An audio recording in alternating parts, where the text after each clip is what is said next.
सभी बच्चों को पीसीएम एजुकेशन चैनल में स्वागत है। आज हम लोग पढ़ेंगे इस वीडियो में गास का प्रमेय, जो कि बहुत ही महत्वपूर्ण है। तो इस वीडियो में लोग पढ़ेंगे हम लोग गास का प्रमेय। तो हेडिंग लगा लीजिए आप लोग, गास का प्रमेय यानी गास थ्योरम। गास का प्रमेय। देखिए परीक्षा में प्रश्न ऐसे पूछेगा कि गास का प्रमेय लिखिए और इसे सिद्ध कीजिए। गास का प्रमेय लिखिए और इसे सिद्ध कीजिए। तो गास का प्रमेय को लिखना होता है और इसे सिद्ध करना होगा। तो देखिए गास का प्रमेय होता क्या है कि मान लीजिए कोई बंद पृष्ठ है। क्या है? कोई बंद पृष्ठ। तो किसी बंद पृष्ठ से गुजरने वाला जो वैद्युत फ्लक्स होता है, वैद्युत फ्लक्स को लिखा जाता है फाई ई से। इससे पहले वाले वीडियो में बताया गया है। वैद्युत फ्लक्स को किससे लिखा जाएगा? फाई ई से। तो गास ने यही बताया कि किसी बंद पृष्ठ से गुजरने वाला जो वैद्युत फ्लक्स फाई ई होता है, वह इस पृष्ठ द्वारा, इस बंद पृष्ठ द्वारा परिबद्ध यानी घिरे हुए आवेश, कुल आवेश Q का, कुल आवेश Q का 1/ε0 गुना होता है। फिर से देखिए गास ने क्या बताया कि किसी भी बंद पृष्ठ से, यानी गास का प्रमेय सिर्फ और सिर्फ बंद पृष्ठ के लिए लागू होता है। मान लीजिए कोई बंद पृष्ठ आप लोग बनाइएगा, तो बंद पृष्ठ क्या करेगा? कुछ ना कुछ आवेश घेर लेगा। क्या करेगा? कुछ ना कुछ आवेश घेर लेगा। मान लीजिए हम लोग एक बंद पृष्ठ बनाए, तो बंद पृष्ठ जब बनाए तो इस बंद पृष्ठ ने कितना आवेश घेरा? तो कुल आवेश घेरा है Q। इस बंद पृष्ठ द्वारा, इस बंद पृष्ठ द्वारा घिरा हुआ कुल आवेश कितना है? Q है। कुल आवेश क्या है? Q है। तो कोई भी बंद पृष्ठ जब बनाइएगा, यानी कोई भी जब बंद पृष्ठ बनता है, तो जो बंद पृष्ठ होगा वह कुछ ना कुछ आवेश घेर लेगा। क्या करेगा? कुछ ना कुछ क्या घेरेगा? आवेश। तो हम लोगों ने क्या माना है कि ये जो बंद पृष्ठ बनाया गया है, यह बंद पृष्ठ कितना आवेश घेरा है? कुल। तो कुल Q आवेश घेरा है। तो बस गास ने यही बताया कि किसी भी बंद पृष्ठ से गुजरने वाला जो वैद्युत फ्लक्स होता है फाई ई, वह उस आवेश द्वारा, यानी उस पृष्ठ द्वारा परिबद्ध मतलब घिरा हुआ, उस पृष्ठ जो पृष्ठ बनाए हैं, उस पृष्ठ द्वारा घिरे गए कुल आवेश Q का, कुल आवेश Q का 1/ε0 गुना होता है।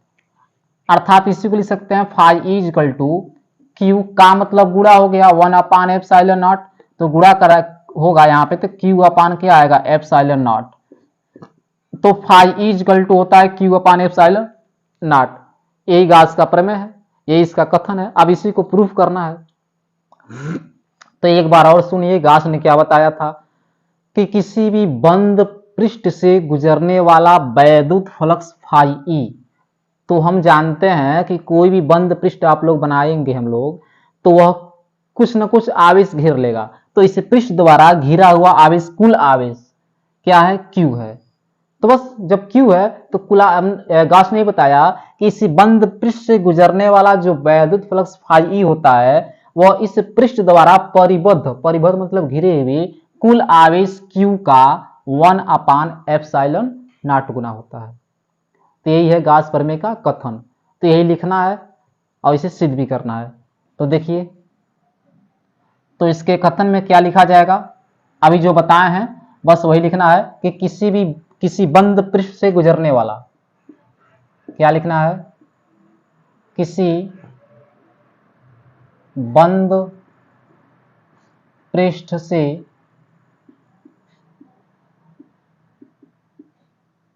गुजरने वाला वैद्युत फ्लक्स, किसी बंद पृष्ठ से गुजरने वाला वैद्युत फ्लक्स फाई ई कामा उस पृष्ठ द्वारा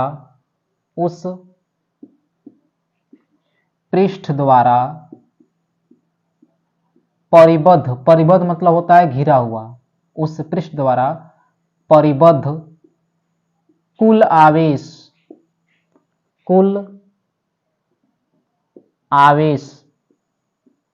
Q का 1/ε0 एप्सिलॉन नॉट गुना होता है, अर्थात तो क्या बताया गया है कि जो वैद्युत फ्लक्स होगा यहाँ पे फाई ई वह कुल आवेश Q का कितना होगा एप्सिलॉन नॉट गुना, अब का मतलब गुणा होगा यहाँ पे तो Q इंटू हो जाएगा 1/एप्सिलॉन नॉट, और Q को गुणा 1 में होगा तो फाई ई इक्वल टू क्या मिलेगा, तो मिलेगा Q/एप्सिलॉन नॉट। यही होता है गॉस का प्रमेय, यही क्या है गॉस का प्रमेय है। तो यह था गॉस प्रमेय का कथन। अब इसको सिद्ध करना है, तो अभी इतने का आप लोग स्क्रीनशॉट लीजिए।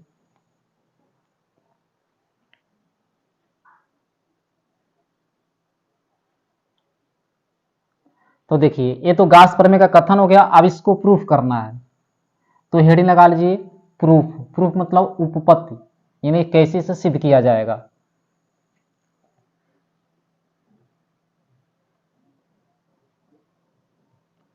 तो यहां पर हेडिंग लगाइए प्रूफ। प्रूफ मतलब क्या होगा, उपपत्ति। तो देखिए, तो सबसे पहले गॉस का प्रमेय सिर्फ और सिर्फ अभी बताया गया है बंद पृष्ठ के लिए लागू होगा। किस पृष्ठ के लिए, बंद पृष्ठ के लिए। तो सबसे पहले हम लोग एक बंद पृष्ठ बनाएंगे। देखिए जो बंद पृष्ठ होगा उसका आकृति कुछ भी हो सकता है, उसका आकार और आकृति कुछ भी हो सकता है, लेकिन पृष्ठ बंद होना चाहिए। चाहे वर्गाकार हो, अंडाकार हो, वृत्ताकार हो, आयताकार हो, त्रिभुजाकार हो, घनाकार हो, घनाभाकार हो, कोई भी कार हो, दुनिया का कोई भी कार, उससे मतलब नहीं है, लेकिन वो क्या होना चाहिए, बंद पृष्ठ होना चाहिए। गॉस का प्रमेय सिर्फ और सिर्फ कहां लागू होगा, बंद पृष्ठ के लिए।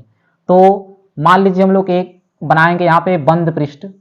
मान लीजिए कोई एक बंद पृष्ठ है, ये क्या है, कोई बंद पृष्ठ। अब इस बंद पृष्ठ के भीतर, यहां पर देखिएगा, इस बंद पृष्ठ के भीतर यहां पर मान लीजिए बिंदु O है। अब इस बिंदु O पर, इस बिंदु O पर प्लस Q कूलाम का आवेश रखा गया है। प्लस Q कूलाम का क्या रखा गया है, आवेश। और इस ये जो बंद पृष्ठ बनाया गया है, इस बंद पृष्ठ का क्षेत्रफल A है। इस बंद पृष्ठ का क्षेत्रफल क्या है, A है। और इस बंद पृष्ठ के केंद्र O पर एक प्लस Q कूलाम का आवेश क्या है, रखा गया है। अब मान लीजिए कि इस बिंदु O से R मीटर की दूरी पर, इस बिंदु O से R मीटर की दूरी पर यहां पर मान लीजिए एक पॉइंट P है। बिंदु O से R मीटर की दूरी पर एक पॉइंट क्या है, P है। और इस पॉइंट P के चारों ओर, इस पॉइंट P के चारों ओर एक लघु क्षेत्रफल अवयव DA है। एक छोटा सा क्षेत्रफल अवयव लिया गया है, इतना क्षेत्रफल लिया गया है छोटा सा। इतने बड़े क्षेत्रफल में से ये जो बंद आकृति बनाया गया है इसका बहुत बड़ा एरिया है। अब बहुत बड़े एरिया में से बस इतना सा एरिया लिया गया है, छोटा सा एरिया लिया गया है, जिसका क्षेत्रफल क्या होगा, DA होगा। पूरे पृष्ठ का क्षेत्रफल A होगा, लेकिन छोटा सा अगर उस पर क्षेत्रफल लिया जाएगा तो DA होगा। जिसे वो यह मार्कर है, तो इस पूरे मार्कर का क्षेत्रफल तो A होगा, लेकिन अगर हम पूछें कि इतने का क्षेत्रफल, इतने का क्षेत्रफल कितना होगा, तो आप बोलेगा DA। क्या बोलना है, DA, क्योंकि इतना है, इतने को लेकर इतने को जोड़िएगा ना तो पूरा क्षेत्रफल मिल जाएगा। जो तो इस पूरे मार्कर का क्षेत्रफल तो A होगा, लेकिन अगर कोई पूछे कि इतने का क्षेत्रफल बताइए थोड़ा सा का, तो आप लोग बताइएगा DA। क्या, DA। तो अब देखिए यहां पे एक बिंदु P के चारों ओर एक लघु क्षेत्रफल अवयव क्या है, DA है। अब जैसे ही यहां पर लघु क्षेत्रफल अवयव DA लिया जाएगा, तो बताया गया इससे पहले वीडियो में घन कोण वाले में कि यह क्या करेगा, केंद्र पर एक कोण आंतरित करेगा। ये छोटा सा जो क्षेत्रफल अवयव लिया गया है वह केंद्र पर क्या आंतरित करेगा, कोण आंतरित करेगा यहाँ पे, जिसे कहा जाएगा घन कोण, जिसे लिखा जाता है डी ओमेगा से। यहाँ पर जो कोण बनेगा उसे डी ओमेगा से लिखा जाएगा, जिसे क्या कहते हैं, घन कोण कहते हैं। इससे पहले वीडियो में बताया गया है सब। तो ये घन कोण डी ओमेगा हो गया। अब बताइए बिंदु O पर जो आवेश रखा गया है वह पॉजिटिव आवेश है, धनात्मक आवेश है। तो यह सब पहले लेसन में बताया गया है कि प्लस Q आवेश के कारण, प्लस Q आवेश के कारण जो वैद्युत क्षेत्र की तीव्रता की दिशा होती है वह धन आवेश से दूर होती है, धन आवेश से दूर होगी। धन आवेश से क्या होगी, दूर। तो यहाँ पर पॉजिटिव चार्ज है, तो बिंदु P पर जो वैद्युत क्षेत्र की तीव्रता की दिशा होगी वह इससे दूर होगी। यह हो गया वेक्टर। और चूंकि यहाँ पर जो डीए है वो इस पृष्ठ के क्षेत्र, जो यहाँ पर बिंदु P लिया गया है, छोटा सा क्षेत्रफल है वो डीए लिया गया है, वो इस बंद पृष्ठ के क्या है बताइए, यहाँ पर बंद पृष्ठ के क्या है, किधर लिया गया है, राइट दिशा में लिया गया है। जैसे यहाँ पर बंद पृष्ठ जो हम लोग बनाए हैं यहाँ पे ऐसे, तो इसकी क्षेत्रफल की दिशा किधर होगी, राइट की दिशा में होगा। किधर होगा, राइट की दिशा में होगा। तो यहाँ पे जो क्षेत्रफल की दिशा हो गई, जो डीए क्षेत्रफल लिया गया है, इसकी दिशा इधर हो गया, वेक्टर डीए। और यहाँ पर एन कैप दिखा देना है। एन कैप का यूज कहाँ करते हैं, यह बताता है क्षेत्रफल की दिशा, दिशा दिखाने के लिए यूज किया जाता है। इस लेसन के शुरू में बताया गया है क्षेत्रफल सदिश वाला जो टॉपिक है, इस पहले वीडियो में, इस लेसन के फर्स्ट वीडियो में बताया गया था। ये चीज बताया गया है कि क्षेत्रफल की दिशा यानी कैप का यूज बहुत उसका कोई मायने नहीं है, बस इतना सा इसलिए इसका यूज किया जाता है क्योंकि यह क्षेत्रफल की दिशा दिखाता है, दिशा दिखाने के लिए, दिशा दिखाने के लिए इसका यूज किया जाता है। इसका मतलब यह है कि एन कैप ये दिखा रहा है कि क्षेत्रफल की डीए की दिशा किधर है, राइट की तरफ है। अब यहाँ पर देखिए, यह वेक्टर ई और वेक्टर डीए के बीच कोण क्या है, थीटा। कोण क्या है, थीटा है। तो चित्र बनकर तैयार हो गया। तो एक बार और सुनिए क्या लिखना है, हम लोग लिखेंगे माना एक बिंदु आवेश प्लस माना एक बिंदु आवेश प्लस क्यू एक बंद पृष्ठ ए के भीतर, एक बंद पृष्ठ ए के भीतर बिंदु ओ पर क्या है, स्थित है। उसके बाद बिंदु ओ से आर मीटर की दूरी पर एक बिंदु पी है जिसके चारों ओर एक लघु क्षेत्रफल अवयव क्या है, डीए है। बस इतना ही लिखना है। तो चित्र देखकर 2 लाइन लिखना पड़ेगा। क्या लिखना है उसको हम लिख दे रहे हैं यहाँ पे। तो देखिए चित्र को देख कर लिखना होगा कि माना एक बिंदु आवेश, माना एक बिंदु आवेश प्लस क्यू एक बंद पृष्ठ ए के भीतर, एक बंद पृष्ठ ए के भीतर बिंदु ओ पर स्थित है, बिंदु ओ पर स्थित है। क्या माना गया है कि देखिए कि एक बिंदु आवेश प्लस क्यू एक बंद पृष्ठ ए के भीतर बिंदु ओ पर क्या है, स्थित है। और उसके बाद लिखना है बिंदु ओ से आर मीटर की दूरी पर एक बिंदु क्या है, पी है, जिसके चारों ओर एक लघु क्षेत्रफल अवयव क्या है, डीए है। बस इतना लिखना है। तो आगे क्या लिखेंगे हम लोग, तो आगे ये लिखना है कि बिंदु ओ से आर मीटर की दूरी पर एक बिंदु पी है जिसके चारों ओर एक लघु क्षेत्रफल अवयव क्या है, डीए है। तो आगे क्या लिखना है, स्थित है तथा बिंदु ओ से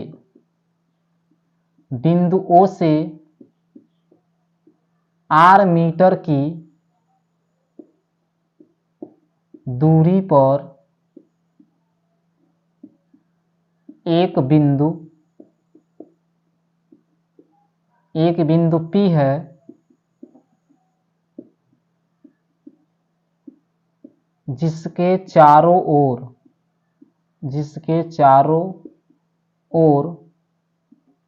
जिसके चारों ओर एक लघु क्षेत्रफल अवयव डीए है। बस ये लिखना है। चित्र को देखकर लिखा गया है कि माना एक बिंदु आवेश जो है प्लस क्यू एक बंद पृष्ठ ए के भीतर, देखिए एक बिंदु आवेश प्लस क्यू है, एक बंद पृष्ठ ए के भीतर बिंदु ओ पर क्या है, स्थित है। फिर क्या लिखा गया है, बिंदु ओ से आर मीटर की दूरी पर एक बिंदु क्या है, पी है, जिसके चारों ओर एक लघु क्षेत्रफल अवयव क्या है, डीए है। बस इतना लिखा गया। तो अब हम लोग निकालेंगे कि क्षेत्रफल अवयव डीए से होकर कितना वैद्युत फ्लक्स गुजरेगा। पहले क्या निकालेंगे हम लोग कि जो छोटा सा क्षेत्रफल अवयव डीए लिया गया है उससे होकर कितना वैद्युत फ्लक्स गुजरेगा। तो अभी आप लोग इतने का स्क्रीनशॉट लीजिए।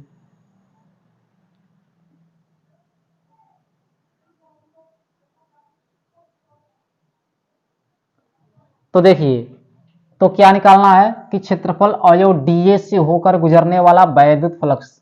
तो अब चित्र आप लोग समझ गए होंगे, चित्र को मिटा दे रहे हैं, अब इसकी जरूरत नहीं है। तो यहाँ पर जो छोटा सा क्षेत्रफल है वो डी लिया गया था, उससे होकर गुजरने वाला क्या निकालना है, वैद्युत फ्लक्स निकालना है। तो देखिए सबसे पहले हम लोग लिखेंगे क्षेत्रफल अवयव, क्षेत्रफल अवयव डीए से गुजरने वाला वैद्युत फ्लक्स।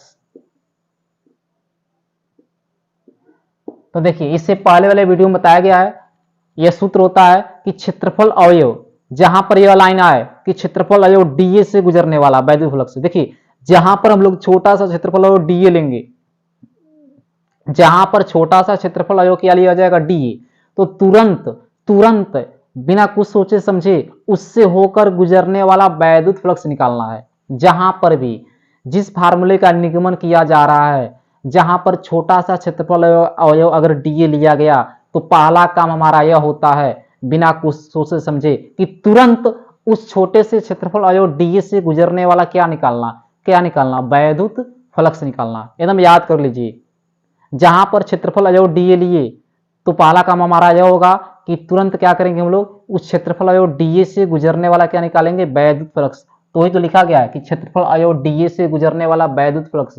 और इसका सूत्र क्या होता है, इससे पहले वाले वीडियो में बताया गया है कि क्षेत्रफल अवयव डी, अब याद कर लीजिएगा, जिसको नहीं याद है याद कर लीजिएगा कि क्षेत्रफल अवयव डीए से गुजरने वाला वैद्युत फ्लक्स, इसका सूत्र होता है D phi is equal to vector E dot vector DA.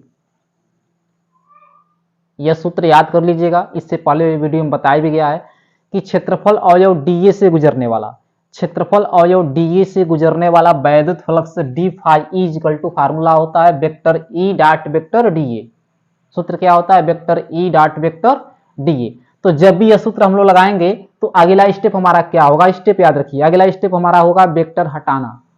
जब भी यह सूत्र अप्लाई करना है तो उसके बाद तुरंत क्या हटाएंगे हम लोग, वेक्टर। तो देखिए जैसे ही हम लोग वेक्टर हटाएंगे यहाँ पे तो मिलेगा D phi is equal to E D A और इसके साथ में आ जाएगा कॉस थीटा। यानी जैसे ही वेक्टर हटाएंगे तो उसके साथ में क्या आएगा, कॉस थीटा। कैसे कैसे कॉस थीटा आएगा, क्यों कॉस थीटा आएगा, मनमानी आ जाएगा। तो देखिए मनमानी नहीं आएगा, इसके लिए एक सूत्र होता है, यहां पर लिख दे रहे हैं, सूत्र बताया गया है कि vector A dot vector B equal to, सूत्र होता है ए बी कॉस थीटा। यह फार्मूला होता है कि vector A dot vector B, vector A dot vector B, vector A dot vector B बराबर सूत्र क्या होता है, ए बी कॉस थीटा। तो सूत्र चिल्ला चिल्ला कर क्या कह रहा है, सूत्र को समझिए, सूत्र क्या कह रहा है उसको समझिए, रटिए, उससे रटिए मत, उसकी भावनाओं को समझिए वो क्या कह रहा है। सूत्र यह क्या कह रहा है, सूत्र यह कह रहा है कि अगर vector A dot vector B है, अगर हमारे ऊपर टोपी है, देखिए उसके ऊपर टोपी है ना, वेक्टर लगा है, तो सूत्र यह कहता है कि अगर हमारे ऊपर टोपी है, तो अगर हमारे ऊपर से कोई टोपी अगर हटाया, हमारे ऊपर से कोई अगर टोपी हटाया तो तुरंत हमारे साथ में कॉस थीटा आ जाएंगे, क्या आ जाएंगे, कॉस थीटा। तो ये सूत्र यह कहता है कि vector A dot vector B, कि हम लोग दो व्यक्ति हैं, एक वेक्टर ए है, एक वेक्टर क्या है, बी है, तो दोनों लोग क्या पहने हैं, टोपी पहने हैं। तो दोनों लोगों का कहना यही है कि जो व्यक्ति हमारा हम लोगों का टोपी हटाएगा तो तुरंत हमारे हम लोगों के पास एक तीसरा व्यक्ति आ जाएगा, क्या, कॉस थीटा। तो कहने का मतलब ये है कि अगर वेक्टर हटता है तो उसके साथ में क्या आएगा, कॉस थीटा। वही तो प्रक्रिया है यहाँ पर। इसे क्या कर लीजिए, इसे अगर हम लोग वेक्टर ए माने, देखिए अगर इसे क्या माना जाए, वेक्टर ए, और डॉट इसे माना जाए वेक्टर बी, तो देखिए सूत्र बना ना, इसे वेक्टर ए मान लिए, इसे वेक्टर बी मान लिए, तो सूत्र क्या बना, अगर मान लीजिए वेक्टर हटाएंगे तो ए बी कॉस थीटा होगा, तो इसे ही वेक्टर हटेगा तो ए बी है, ए हुआ या बी हुआ, उसके साथ में क्या आ जाएगा, कॉस थीटा। तो याद रहे जब भी वेक्टर हटता है तो उसके साथ में क्या आएगा, cos theta, cos theta, cos theta, क्या आएगा, कॉस थीटा। तो अब देखिए, अब उसके बाद क्या करना है, इतना समझ गए। तो अब देखिए पहले लेसन में बताया गया है फार्मूला, पहले लेसन में फार्मूला बताया गया है।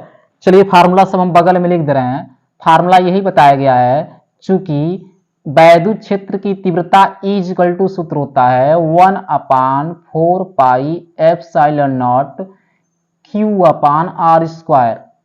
यह फर्स्ट लेसन में बताया गया सूत्र है कि वैद्युत क्षेत्र की तीव्रता E इक्वल टू फार्मूला होता है 1/4 पाई एप्सिलॉन नॉट Q/r²।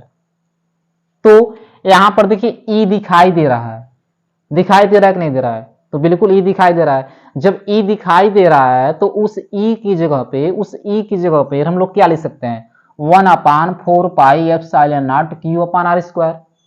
तो लिखिए, ये हो जाएगा d phi E equal to, देखिए E आया, E के जगह पे क्या लिखना है? तो E की जगह पे लिखना है 1/4 pi epsilon not into Q/r²। और फिर क्या मिलेगा?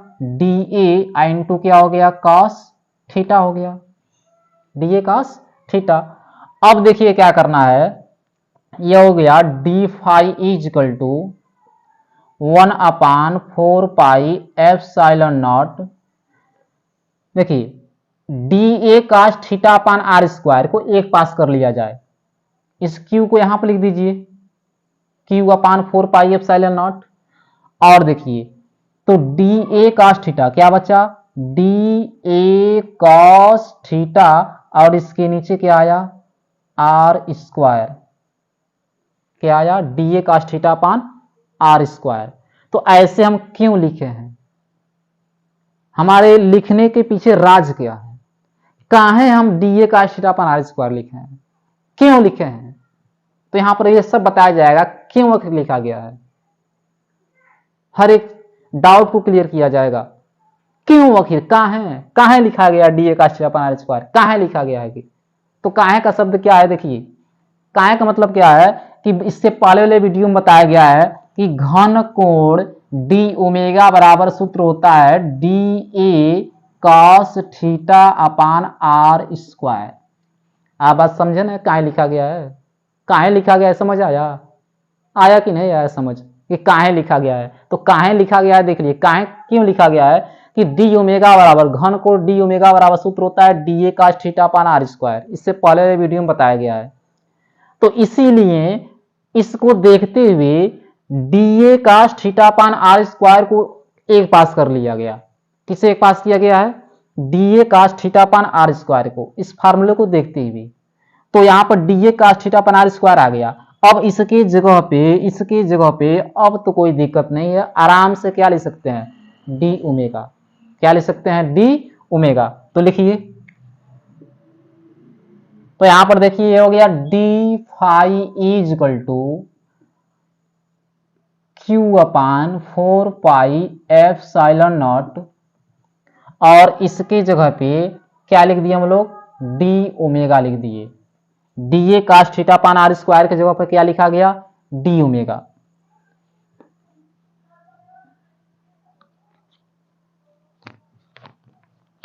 तो इस सूत्र को आप लोग बगल में लिख भी लीजिएगा कि चूंकि डी ओमेगा बराबर सूत्र होता है DA cos थीटा अपान क्या होता है? r²। यही सूत्र यहां पर लगा है कि डी ओमेगा बराबर फार्मूला क्या होता है? DA cos theta upon r²।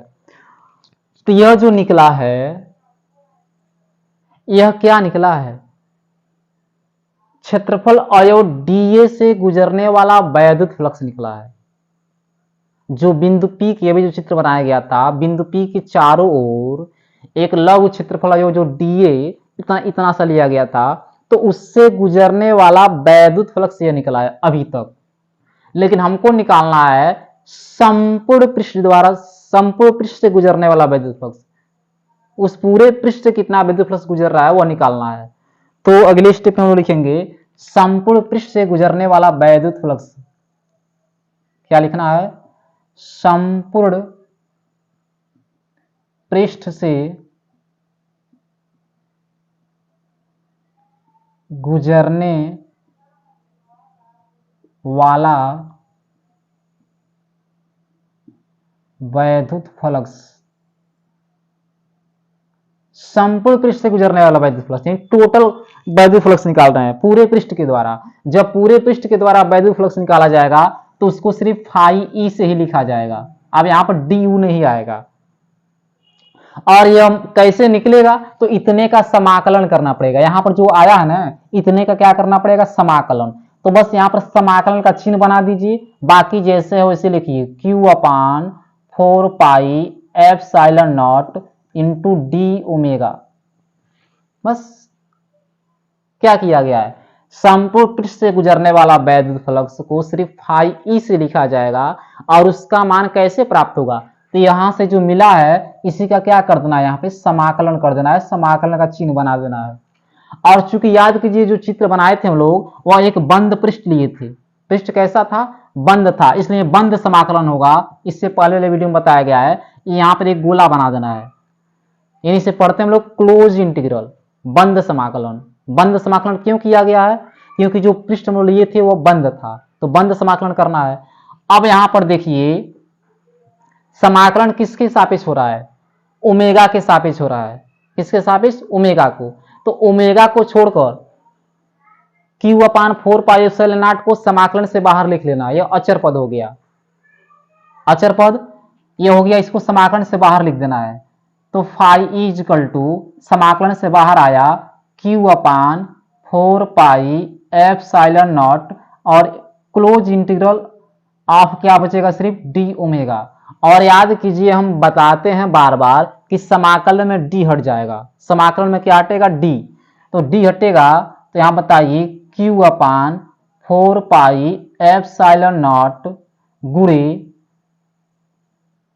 तो जैसे ही डी हटेगा तो सिर्फ क्या मिलेगा, यहाँ पे ओमेगा मिलेगा।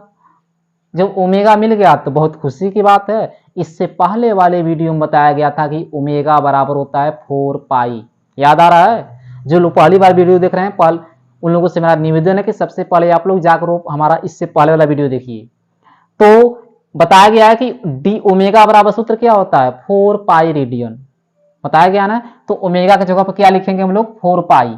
तो हो जाएगा Q upon 4 pi epsilon not गुणे गुणे ओमेगा की जगह पे क्या लिखना है, 4 पाई लिखना है। तो 4 पाई से 4 पाई कट गया, 4 पाई से 4 पाई क्या हुआ, कट गया।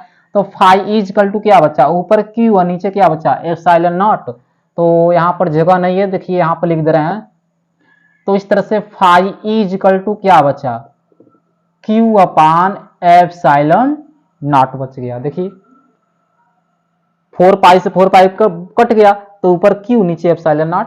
तो फाई इज इक्वल टू क्या आया, क्यू अपान एप्सिलॉन नॉट। यही तो होता है गाउस का प्रमेय। गाउस के प्रमेय के कथन में यही लिखे थे, अभी लिखा गया था ना गाउस के प्रमेय के कथन में कि गाउस का प्रमेय होता है phi is equal to q upon epsilon naught. तो इसका निगमन हो चुका। तो इस वीडियो में बस हम लोग इतने तक रहने दे रहे हैं। इस वीडियो में गाउस का प्रमेय बताया गया है बहुत अच्छी तरीके से। अब नेक्स्ट वीडियो में हम लोग पढ़ेंगे गाउस प्रमेय का अनुप्रयोग, इसका अनुप्रयोग कितना क्या क्या होता है। ये तो गाउस प्रमेय था। अब नेक्स्ट वीडियो में हम लोग पढ़ेंगे गाउस प्रमेय का अनुप्रयोग बताया जाएगा। तो आप लोग वीडियो को ज़्यादा से ज़्यादा अपने दोस्तों के पास शेयर कीजिए, उन लोगों से बताइए हमारे यूट्यूब के चैनल के विषय में। बस आज के लिए इतना ही, धन्यवाद।